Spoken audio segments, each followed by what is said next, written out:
Struck ஆகுதே. Unicorn pouch வேற பார்க்க அழகா இருக்கு, ஆனா டேமேஜா இருக்குதே. இது எப்படியாச்சும் யாத்திரையாச்சும் கட்டிடணும். வாமா, என்ன வேணும்? Pencil box காமிங்கக்கா. யூனிகார்ன்மா, இது ஓகேவா? இல்லக்கா, இது பவுச் மாடல், எனக்கு பாக்ஸ் தான் வேணும். ஆஹா, இவ தலையில கட்டலான்னு பார்த்தோம், எஸ்கேப் ஆயிட்டாலே.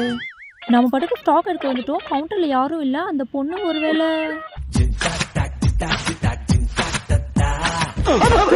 உடனே போய் செக் பண்ணுவோம். நம்மள பார்த்தோன்னே சிப்பை லாக் பண்றோம். பர்ஸை வாங்கி செக் பண்ணிடுவோமா? வேணாம், முதல்ல சேல்ஸ் முடிச்சுட்டு அப்புறம் செக் பண்ணுவோம். எங்க போக போறா? இதை பாருமா, ஷார்க் பாக்ஸ். இதை பாருமா, யூனிகார்ன் பாக்ஸ். பின்னாடி கேம் கூட இருக்கு. இது ஓகேக்கா. இது எவ்வளோ? 100 rupeesமா. 100 rupeesா? கொஞ்சம் லெஸ் பண்ணிக்கோங்களே. இல்லம்மா, இதெல்லாம் ஃபிக்ஸட் ரேட் தான். இதுவும் 100 ரூபா தான். வேணா இதை எடுத்துக்கோ, 20 ரூபா லெஸ் பண்ணிக்கோ. 20 ரூபா லெஸ் பண்ணிக்கிறீங்களா? சரி, இதே. வாவ், பேக் சூப்பரா இருக்கே. எங்கம்மா வாங்கின? உள்ள ஒண்ணுமே இல்ல. புது பேக்கா? ஆன்லைன்ல வாங்கினேன். உள்ள ஒண்ணுமே கிடையாது. ஓ, நம்ம அப்ப நினைச்சது தப்பா? சரிம்மா, 80 ரூபா கொடுமா. இந்தாங்க. எப்படியோ டேமேஜ் ஆன பாக்ஸை தள்ளி விட்டோம். அக்கா, நீங்க நினைச்சது சரிதான், ஆனா வச்சது என் பேக்ல இல்ல, உங்க பாக்ஸ்ல.